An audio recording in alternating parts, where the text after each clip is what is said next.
Yiradu marang badadu Wiradjuri gibi adira maralinya badu Wiradjuri UND Wongama Yinjamara Gadigal Nurumba. In my own language, I've welcomed you here and paid respects to the Gadigal people, that we are on Gadigal land. Also paid respects to my own ancestry, Wiradjuri people of central western New South Wales, and my Wiradjuri name, Wongama. It's good to be able to welcome you in my language. It's important to me. It's an important part of my own identity and my own culture.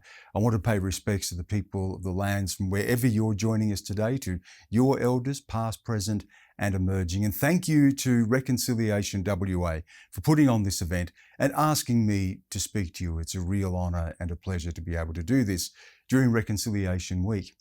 That language that I spoke to you, Wiradjuri language, I want to tell you a little bit of a story about that and how that language has come to be revived in Australia.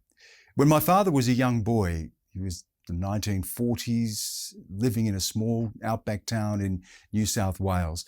His grandfather, my great-grandfather, Budjan, yelled out to him in the main street of the town in Wiradjuri language, a language that I've spoken to you. He yelled out to come home quick.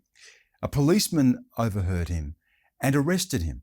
He was taken to jail for speaking his language in his country. His charge was offensive language. When my great-grandfather came out of jail, he said to my father that he wouldn't speak that language to him again in the street. He wouldn't speak it to him again in the town, that he would only speak that language to my father out in the bush. And my father spent many years with his grandfather, learning about our culture, learning our language, learning about our animal totem, the magpie, the guru, in our language. My father never forgot those lessons. When he grew up, many years later, a linguist came to him and asked my father if he could write down the Wiradjuri language, how many words he could remember. My father said, "No, we'll do it together. We'll work together on this project." My father went back and studied linguistics. He and the linguist John Rudder spent hours every night, year after year, writing down the language, travelling around Wiradjuri country, picking up different words. In the end, they compiled the first Wiradjuri dictionary, the first time that this ancient language had been written down. They set up language centres across Wiradjuri country, across central western New South Wales. With Charles Sturt University, they established the first postgraduate studies program in Aboriginal languages at any university in Australia. Today, there is up to a 3-year waiting list just to get in and do that course to learn Wiradjuri language. I asked my father when he started to teach the language, would he teach it to non-Aboriginal people? And he said, "Yes, I will. You don't have to be Wiradjuri," he said, "to speak our language, because language doesn't tell you who you are, it tells you where you are." Think about that idea for a moment. Not who you are, but where you are. We're so used to being asked, aren't we, who are you? What do you do? But amongst ourselves, amongst Aboriginal people, we ask, where are you from? Who are your people? People of the land. We belong to a place. We don't belong to ourselves. Where are you? Not who are you? My father was ultimately awarded a doctorate from Charles Sturt University and then an Order of Australia medal for saving this language for a new generation to speak. It's an amazing story when you think that my father's grandfather, my great-grandfather, was jailed for speaking his language, a language that my father has helped to keep alive and is then given an Order of Australia medal in recognition of that work. It shows how far we've come, but it also tells us something about our struggle and the courage that is needed to keep ourselves alive, keep our culture alive, keep our languages alive in this country. I often think of that work that John Rudder, the linguist, and my father did together as a symbol, an example of what reconciliation means. People who can come together from different cultures in this country, who can work together, who can find a new way of seeing themselves in each other with respect and with justice, but understanding as well that the true culture, the true language of this country is First Nations culture, First Nations language. The bravery that was required to make that change, to keep that language alive, is what Reconciliation Week this year is all about.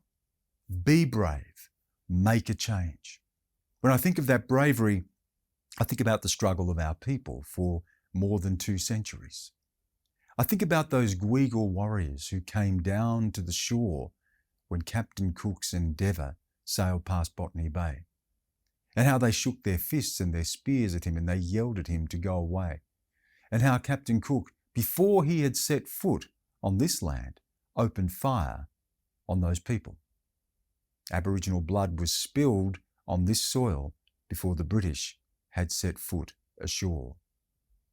I think about the struggle of people like Pemulwuy, the great Darug warrior who fought the British for 12 years, fought the British to a standstill. At times they believed the colony itself would not survive. He saw off 3 different governors, and still the battle continued.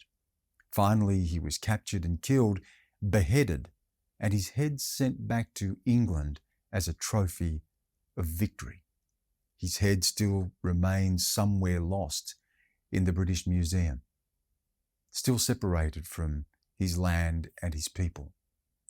It reminds me of the story of your great warrior in Western Australia, Yagan, who, just like Pemulwuy, fought the invaders of his land, and just like Pemulwuy, lost his head sent to England, until you, with your bravery and your courage, maintained the struggle to bring him home. That's the struggle of our people. That's what lives in all of us today. I think about the struggle of Wiradjuri, the great Wiradjuri warrior, who also, like Yagan, like Pemulwuy, fought the British after they invaded his lands after the crossing of the Blue Mountains. During the 1820s, a war was fought around Bathurst, west of the Blue Mountains, that was reported in the newspaper of the time, just like we report the wars of today, just like Ukraine or Syria or Yemen. At the time, it was reported as a war of extermination. Martial law was declared against the Wiradjuri people, the first time it had happened on this soil. Wiradjuri people could be and were shot on sight. After 3 years of waging war, Wiradjuri gathered together the huddled survivors of that conflict and led them on a trek across the Blue Mountains into Parramatta to sit down with the governor of the day. The Sydney Gazette reported that Wiradjuri walked into that meeting wearing a felt hat, and written on the brim of the hat was the word peace. What an incredible display of courage and bravery. The bravery to make a stand and the bravery to make change. That lives on in us. I think of the struggles of the 20th century. I think of the 1938 Day of Mourning, when Aboriginal people didn't celebrate the 150th anniversary of the coming of the British, but instead gathered together in protest to petition the government to recognise our rights as the first people of this country, to recognise us truly as citizens of this country. The spirit of those people from the Day of Mourning passed on to those who led us to the 1967 referendum. Still today, the most resoundingly successful referendum in Australian history. Then Australians were being asked to vote to count us in the census, to count us among the population of Australia. When the Constitution was first written, we were written out. Aboriginal people did not count. Australians, of course, voted yes, that we would be counted among them, but that wasn't the end of the fight. A new generation of First Nations warriors led a new struggle. We saw the freedom rides led by Charles Perkins, campaigning to desegregate outback New South Wales, to allow Aboriginal people to swim in the swimming pools and attend the cinemas. I think of the tent embassy set up on the lawns outside the old Parliament House that said, that we are foreigners in our own country. We are refugees in our own country. That we have never ceded our sovereignty. And 50 years later, that tent embassy remains, still holding Australia to account for who we are, to truly see us as who we are. I think of Eddie Mabo and the remarkable struggle of that man, to struggle to overturn the myth of terra nullius, that this was not an empty land. It wasn't free for the taking, that this belonged to us. It belonged to Eddie Mabo. Eddie Mabo believed the land passed to him from his father and his grandfather should be passed to his family too. He fought all the way through the courts of Queensland, losing at every turn. He took his battle to the highest court in the land, the High Court in Canberra. He didn't live long enough to see the final outcome. But of course we know that today as the Mabo decision, the single most important judgment in Australian legal history, that recognised that this is our land, that Captain Cook did not wipe away our rights to our country when he planted a British flag in the soil, that our rights existed before that and continue to exist today. That struggle doesn't end, of course. It's passed again to another generation, and we see the struggle for treaties. We see the struggle for recognition in the Constitution. And we are reminded that Australia is the only Commonwealth country not to recognise Aboriginal people in the Constitution, not to have signed treaties with First Nations people. How different it is to New Zealand. Of course, New Zealand has its own problems, but the Treaty of Waitangi is the foundation document of that land. When they sing their anthem in both languages. When they do the haka, Pākehā and Māori people do the haka together. That there is dual naming of places, that there are seats in Parliament for Māori people, that the recognition that that is Māori land continues today. And yet in Australia we continue to lag the rest of the world in fully recognising the rights of First Nations people. The struggle of our warriors, the struggle for those who fought and died in the frontier wars that we still don't teach about, continues in all of us and challenges all of us today.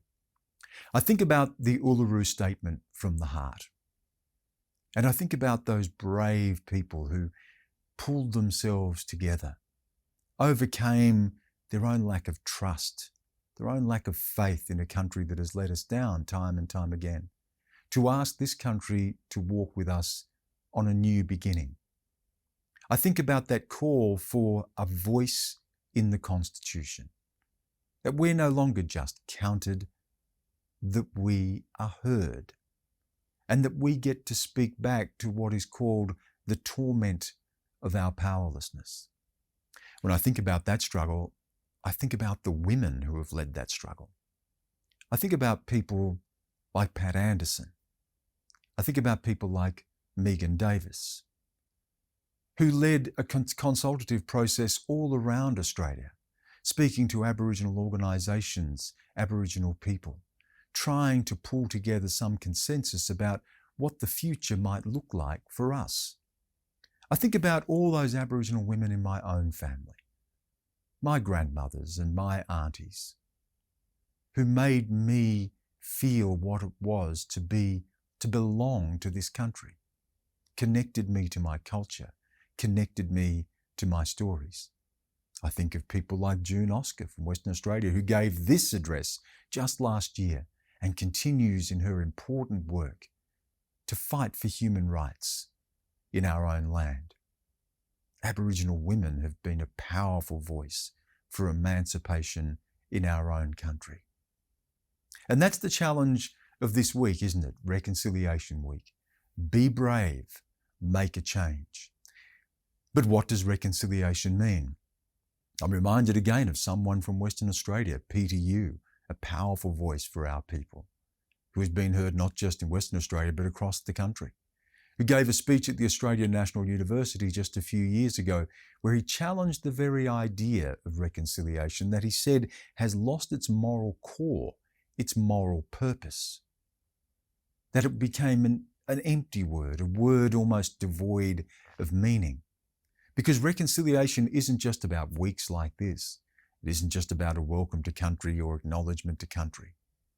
It isn't about saying sorry. It is all of those things, but it is much more. It's about truth, and it's about justice, and it's about real recognition of our place in this country. And it asks more of all of us. Right now, our world is being challenged in ways that perhaps may have been unimaginable just a short time ago. Think about the war in Ukraine and how that has shocked us to our core, has challenged all of us to think about what global conflict might look like again. We are talking today about the potential of World War III. We are talking today again about the possibility of nuclear war. In Ukraine, as in other parts of the world where people face conflict, people are being asked, what does it mean to be Ukrainian? People who are putting their bodies on the line, standing in front of the might of the Russian army, turning back Russian tanks to defend who they are in the world. And I think about that, and I think about our people and the way that we have struggled in this country, how we fought our wars, how we stood up to the might of the British invading our land, and how we are still today a voice in this country, asking Australians, what does it truly mean to be Australian? What does reconciliation truly mean? We have to bring real substance to this idea of reconciliation. We have to honour the memories of those people who have come before us. We have to live up to Peter Yu's challenge to all of us, to make reconciliation mean something, to give it back its sense of moral purpose. Australian democracy is being challenged as democracies around the world are being challenged right now. What does our democracy mean if after 2 centuries, the first people of this land are still the most impoverished and the most imprisoned people in the country? What does that say about our democracy? During the next term of Parliament, we may well be asked to vote in a referendum, to acknowledge Aboriginal people, to recognise Aboriginal and Torres Strait Island people in our Constitution, to give people a voice. That'll be a test of who we are. Is our democracy just seeded in 2 centuries of British settlement? Or does it emerge from something so much deeper, something that comes from time immemorial, that comes from a people who have always been here, a people who don't ask, who are you, but a people who ask, where are you? That's the question of this week, to live up to that idea of where are you, that we are in Australia, that we are sharing this country together, that what has happened in this land has happened to all of us, that it is our history, and that if reconciliation is going to mean anything, then we need to live up to the traditions of those who have come before us, those great warriors, men and women, who have fought for this country and are still promising a new future for this country.